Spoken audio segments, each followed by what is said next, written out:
Heyo there, Groovy Fox here, and today we're going to be coming at you with a review for the final chapter of the X-Men saga in the hands of 20th Century Fox. That's right, the second go-at of the classic comic book saga. We're talking about X-Men Dark Phoenix. Now before we get into it, make sure that if you enjoy the video, hit that like button to support the channel. Make sure to also subscribe to the channel so you get more access to all this groovy content. And make sure to hit up my Twitch channel as well. I'm going to put a link in the video description. You can join me over there for some old school gaming action and some awesome live groovy content. But without further ado, let's get right into this, people, shall we? Now, where do we begin with this movie?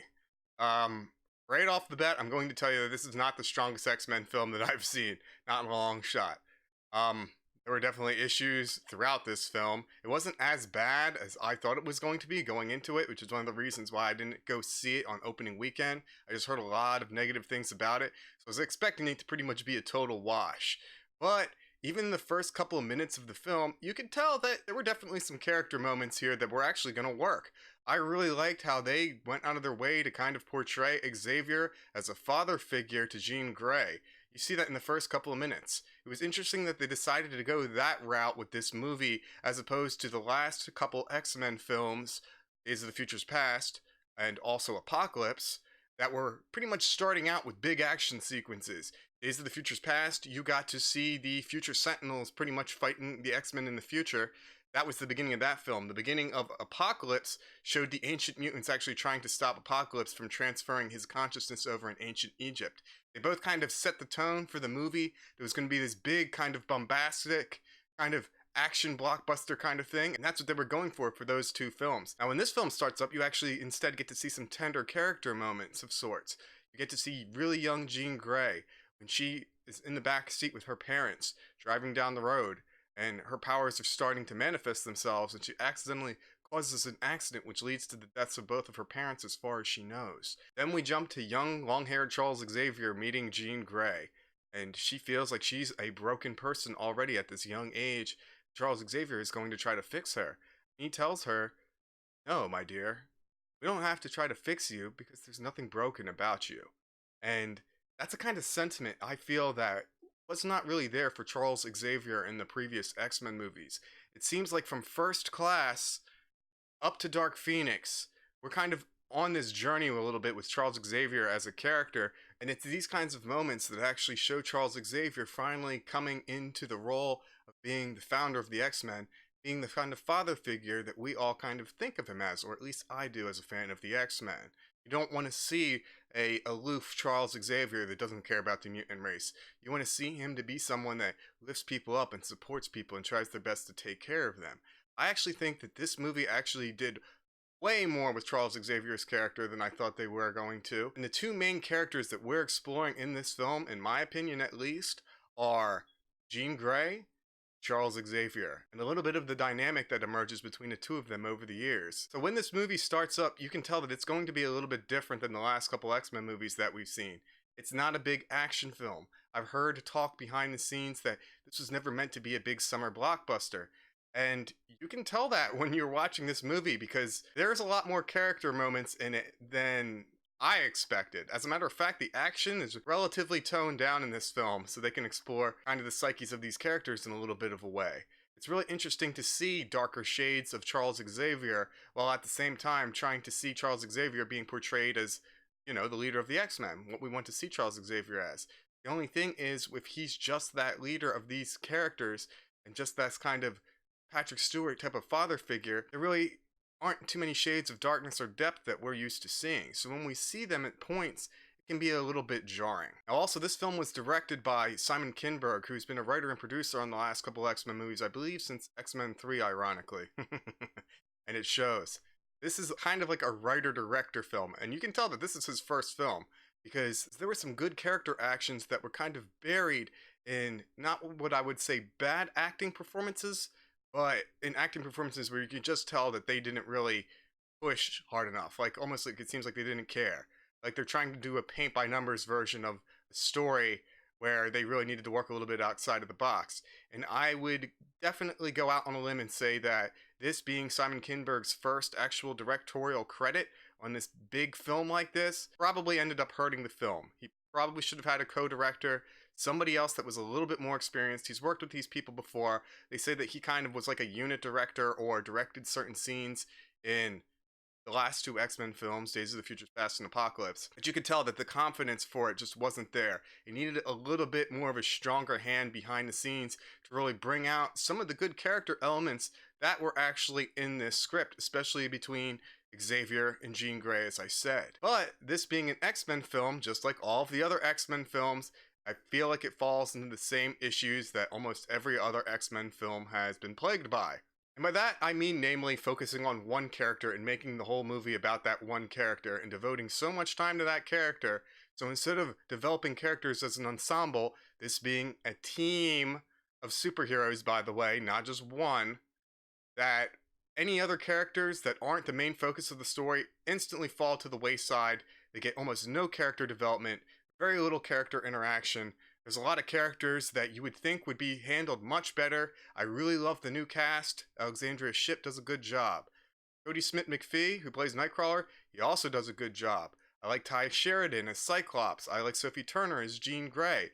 Aside from Sophie Turner and James McAvoy, the characters aren't really given a lot to do. Now, a perfect example of this is after the opening credits are done and the movie actually starts, you see Professor X, played by James McAvoy, sitting there watching the news as a shuttlecraft is stranded up in a failed mission to do something or other. I'm not exactly sure what it was, but the shuttle crew is stranded up there, and then there is literally a phone on Xavier's desk that links him directly to the president, and they call him in for help. That's right.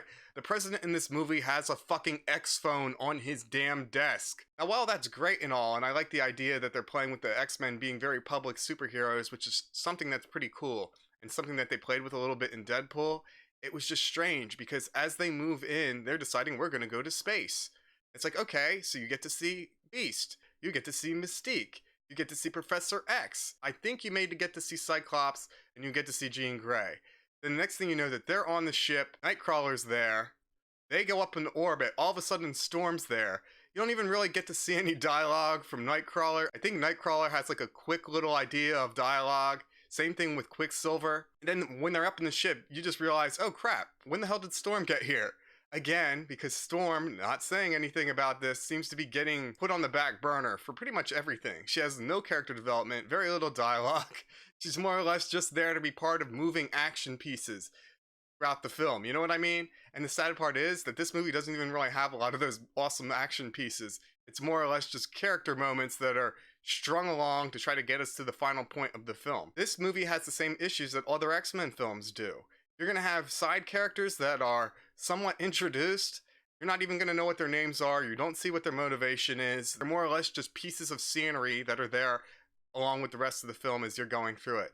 I don't even know what the names of Magneto's new helpers were. And then they also do the other thing that they love to do in the X-Men movies, where they take the name of one character and then apply it to someone that's completely different, so you end up with a character with a name that you somewhat recognize that is completely unrecognizable from any version that you would ever think of from the comic books.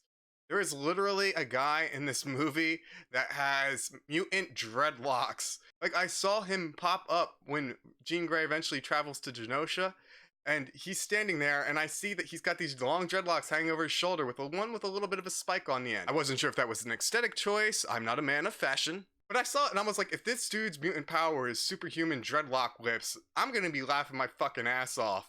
And guess what his superhuman power was? It was literally that fucking stupid. Like, I couldn't believe that they did this. This is a multi-million-dollar film with all sorts of great characters. I mean, if you're gonna have a character in there, at least fucking throw some fan service out. Oh, they had Dazzler in there for a brief second. She plays a small little concert after they rescue the people up in the ship. It was stupid. They wasted so much time with other stuff and gave no thought to any of the side characters. I understand that this was a movie about Jean Grey pretty much, but still, even Cyclops had almost nothing to do in this film. And it just stuck out like a sore thumb. And it actually kind of pisses me off, to be perfectly honest with you. It was just a waste of time and money and people's acting ability. We deserve better. How is it that this X-Men franchise is 20 years deep almost at this point, done with its second reboot, and they still don't know how to do things. Dark Phoenix is not a story that you start and stop in one film, and I'm not even going to get into how it doesn't match up with any of the previous films. We're not even going to talk about that, because that's a whole other fucking video, and I don't know if I want to put myself through that. But still, how is it that they haven't learned from the MCU? MCU has done way more with plotting out stories over the course of multiple films than this has when it only has to focus on one fucking story moving forward every couple years. That's the problem with the X-Men movies. They had no idea where they were going. They just seemed, oh, well, we'll just take this comic book title. People will recognize that. Let's make a movie about it. Let's keep the absolute bare minimum so people can say that, oh, this is the Dark Phoenix movie. Oh, this is an X-Men First Class movie. Oh, this is Days of the Future's Past. Pretty much the only thing the Days of the Future's Past had going for it was some ideas about Sentinels and then time travel. That's about it.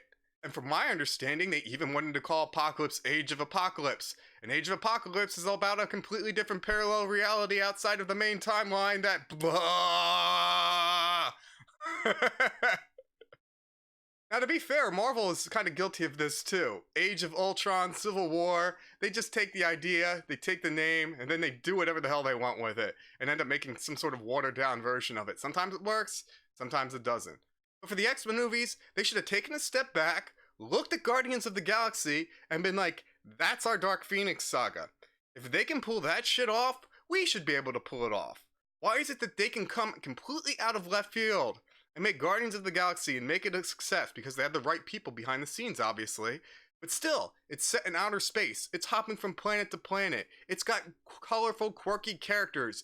People don't stop and wonder, what alien planet is this? What kind of alien is that? Nah, just throw it out there. Thor Ragnarok also worked. We didn't need a lot of explanation. Just get the characters into that deep sci-fi setting that we want. Sure, maybe X-Men is a little bit about civil rights, but still, for something like Dark Phoenix is a deep sci-fi story. It goes into some of the science fiction roots of the X-Men. They are definitely there. It's something that got completely wiped away so they could focus on this post-Blade and Stephen Norrington, black trench coat, black leather version of the X-Men, where they try to water it down to the most grounded reality that they can. And let's be fucking honest, The Dark Knight did the same thing, and just turned all of the color tones from blue-gray to brown. And it's stupid. They should have plotted this out. Days of the Future's Past probably should have introduced the young team of X-Men. Apocalypse could have explored the dynamics between this X-Men so we know what the bonds are. Phoenix breaks those bonds with these characters. Spending time wasted on Mystique as a character was just stupid as hell. I was glad to see her go, because she's ridiculous. She literally bitches in this movie about Charles Xavier calling the X-Men, saying it's all about his ego. Didn't she come up with the fucking idea for the X-Men in First Class? They try to touch on the romantic subplot between Mystique and Beast, which has more or less been completely swept under the rug in these last couple films. Maybe a little bit of eyeballing back and forth, but they've got less will they won't they than fucking Gamora and Star-Lord, and they directly talk about whether it's a will they won't they situation in those movies. How did they fuck this up so bad? And then they did it twice. Believe it or not, Simon Kinberg was a producer and writer on fucking X-Men The Last Stand, and that movie at least had cool action sequences and cool characters in it. This movie did not. Even the aliens played by Jessica Chastain. Jesus Christ, they don't even show the aliens landing on Earth. They literally just come out of the woods at some random party and take over people's physical forms. They're pretty much just the fucking Tommy knockers. These aliens literally just walk out of the woods without any prior warning and just show up in the film. You don't get a lot of explanation as to where they come from, a little bit of dialogue, maybe one or two scenes. You don't even know what their fucking name is. I think Jessica Chastain's character gets named once in this film. You would have to Google it to find out what her character's name is, I guarantee you, for most people. Unless, of course, you're paying attention to the film, which I unfortunately was. And then this movie is boring as shit. Let me tell you something. If you thought X-Men Apocalypse was just a mindless action movie, just moving from point A to point B without making any sense, this movie has an idea of where it wants to go, but does absolutely the least amount of footwork in trying to get there. We're just following Jean Grey from scene to scene to scene. No mention of anything that's going on, really, outside of the main plot of the film. Oh, Magneto has property donated him to the government. Is that Genosha? Sure, I know it's Genosha, but the people that I went to the film with were like, how the hell did Magneto get his own little country? I'm like, well, that was Genosha. That's something from the comic books. Totally swept under the rug. Michael Fassbender was wasted in this film. Magneto and Jean Grey have a tug of war with a helicopter in Genosha, and Magneto's actually trying to save these human soldiers, which are intruding on their territory, which is pretty cool, but then they have this fucking tug of war with this goddamn helicopter, and it's just so goddamn ridiculous, because Magneto's giving it everything, and he's just pushing into it.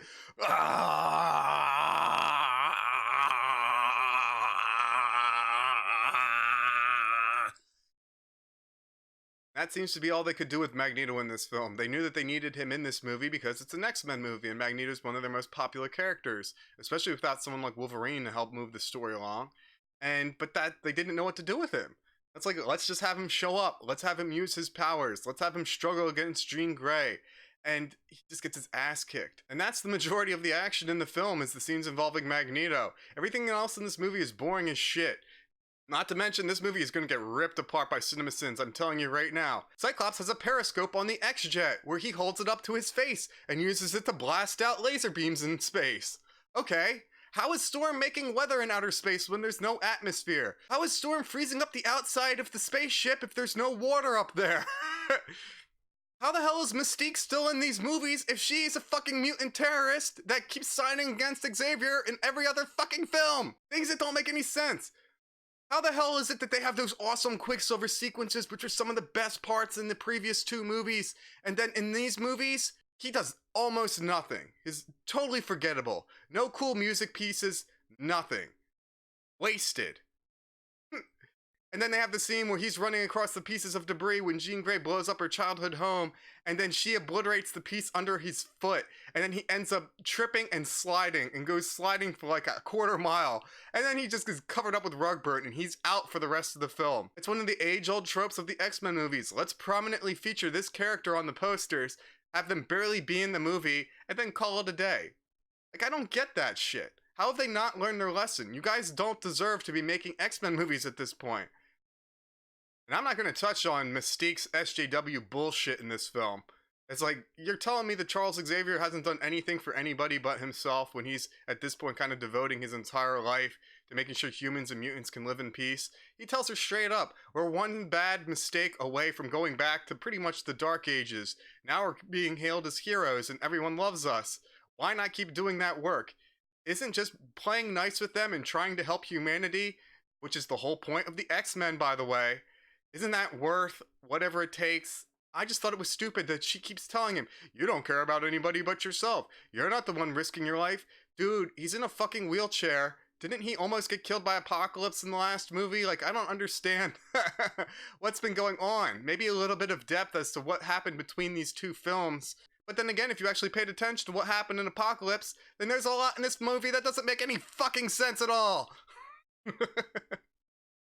But it wasn't totally terrible. There were some great points in this film where you're like, damn, Sophie Turner's doing a pretty good job portraying the different aspects of Jean Grey's character. But then you get a glimpse of something that could have been good. Something that you can tell that this was a writer's film.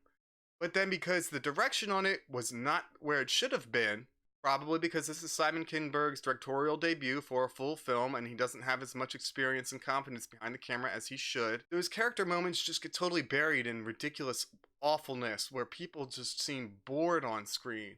Like, I was watching this film, like, I literally looked down the aisle at a couple of people that were sitting a few seats down the row from me, and they literally had blankets that they brought into the movie with them. I was laughing to myself inside. I was like, yeah. I was like, good call. Because if there was any X-Men movie to put you to sleep while watching superpowered mutants trying to stop an intergalactic cosmic force, this is it. And it was just, it wasn't that it was all terrible. It's just that anything that was good in this film, which was few and far between, just got totally trampled on by just bad crap. And the faster that they could get Mystique out of there, the better. And it's like, oh, she murdered Mystique. Well, technically, she just blasted her back and then she got impaled by a piece of debris. It's not like she totally dematerialized her. Speaking of which, they recycled that element from X-Men The Last Stand. because they had to change the whole third act of this film. They added in a whole train sequence, which I thought was pretty cool, but doesn't fit in with the somber tone of the rest of the film at all in any way, shape, or form. It was pretty cool, but then you're seeing some really stupid shit in this film. Like, all of a sudden, these aliens, which are so bent on capturing the Phoenix Force, for whatever reason, I guess the Phoenix can recreate planets as well as destroy them, which makes sense with the whole rising from the ashes things. But at the same time, these aliens aren't developed at all, really, at any point in this film. I gotta say, they did the shape-shifting aliens way better in Captain Marvel. I actually liked Captain Marvel more than I liked this film. This movie was like a 4 out of 5, maybe. Captain Marvel was like a 5, maybe a 6 when you're talking about the cat and Samuel L. Jackson. It was just boring and bad. And it was just a crime that this is the final X-Men film. Something that should have been a huge, grandiose thing. But they just blew it. They didn't lay the groundwork for it. All the threats just popped out of nowhere. They didn't make any sense. You get to this train scene at the end of the film, which again seems like it's directly lifted from X-Men The Last Stand because everybody gets captured. You have this transport with Magneto and stuff like that on it. I think it was a bus before. This time it's a train. Can't quite remember. And yeah, man, it's awesome because they have this breakout scene, but then they have the aliens attack. And then these aliens are literally shrugging off rounds from a 50 caliber machine gun. Like, everything that they're throwing at these aliens, they're able to just instantly regenerate right back from, for the most part. But then once the X-Men get free, what, they're gonna stab them? Nightcrawler stabs them to death? Okay, so the 50 caliber rounds through their head is not gonna bring them down. But Beast slashing at them with their claws, that's gonna stop these fucking things? Get real, people.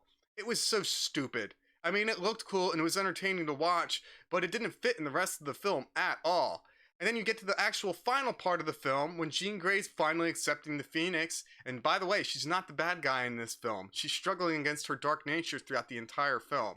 She gives into it a couple of times, but you can tell she doesn't really want to hurt anybody. She keeps going back and forth. And Sophie Turner did a really good job. But by the end of the film, she just accepts it because the evil alien leader, Buck, something like that, is also trying to absorb the Phoenix Force from her, and at that point has already managed to siphon off a little bit of the power. So they kind of go head to head a little bit, and then she straight up does an X-Men 3 where she's just disintegrating people, when she wasn't doing that at any other point in the film. She's just turning them into fucking dust particles and scattering their ashes, which was pretty cool. But I was like, they just recycled these special effects from fucking X-Men 3. What the hell's going on with this film? Is that how they kept the budget down? Like, I don't get it. Is it because Simon Kinberg was a writer on both of these films? I don't get it. Is it because they weren't smart and couldn't come up with an interesting way to do things? I don't know. I'm not sure what it was, but in the end, it all just seemed really, really lackluster and a really, really poor send-off for a franchise that I really enjoyed. I know a lot of people didn't like Apocalypse, and was an entertaining popcorn film. I thought Apocalypse was really, really good, and I love the introduction of the new characters. This movie didn't really introduce any new characters. It actually killed off some characters. Bye, Mystique. Later, bitch. And then just moves along and shuffles everything under the rug. Like, I don't know whether they thought they were going to have another X-Men movie or what, but damn, this movie actually needed to be in development for a longer time. They needed to slowly plot out how this film was going to go off throughout the last 2 X-Men movies since Days of the Future's Past. But they didn't. And we end up with this rush job where they take a really interesting story and cram it into a mediocre film.